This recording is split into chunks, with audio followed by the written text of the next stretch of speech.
Hop, ale blondyn. Przylos ci róz jeden blondyn, ja hop to był, do doktora we Krankenhausie u nas na Pawła. Panie doktor, ja ci mam cięgiem srogo u tropa, ani nie mam kamratów, żaden giz nie chce ze mną godać, kiedy napoczynam coś i chciło sprawę, zaroski wszystkie pytają i o z tobą są. Doktor go obadał, genau rugował, kazał mu jeszcze pójść na większe badania i na ostatek ukazywało się, co ten blondyn ma tym, wiecie, iloraz inteligencji, aż 195. Na to ten nasz doktor go dodał. Wiecie, panoczku, ja miarkuję, po jakiemu żaden nie chce z wami godać. Wyście są do wszystkich kamratów we szynku za mądre, za fest inteligentne. A jeśli miarkujecie, o czym ja godu, ja? No i co teroski, panie doktorze, co teroski? No, można ja wam, panoczku, wyrżna jakieś ćwierć Filipa, ćwierć tego mózgu, no?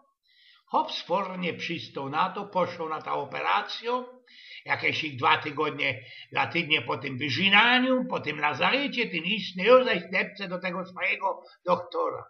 Panie doktorze, jezderkusie, ja już mam moich kamratów, cięgi mnie pytają na roztomajte balangi, ale jeszcze nie wszystko jest na zicherity.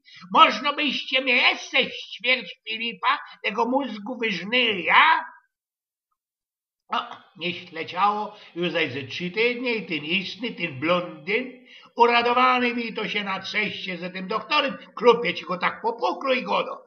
Ciekawniście, paniencie, weźcie mi to, panie doktorze, zrychtowali każdy dzień momcinowe frelki, jeszcze szumniejsze balangi, balinowy ancuk musiałeś się lajsnąć, bo kiedybyście mi jeszcze wytargali, panie doktorze, chlaski jeszcze ćwiartka, to byłoby to tak dla mnie genau.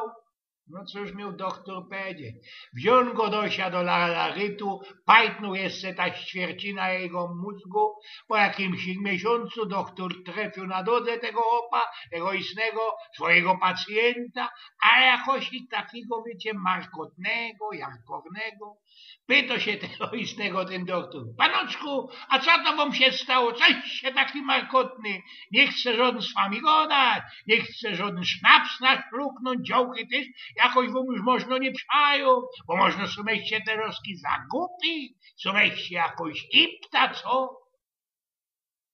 Nie, no nie, panie doktorze, wszystko jest do porządku. Tela, co ja wczoraj dostał ci ten miesiączny czas, ta ciota, jak to baby go dają. Wspominał kamrata Eugen z Pnioków.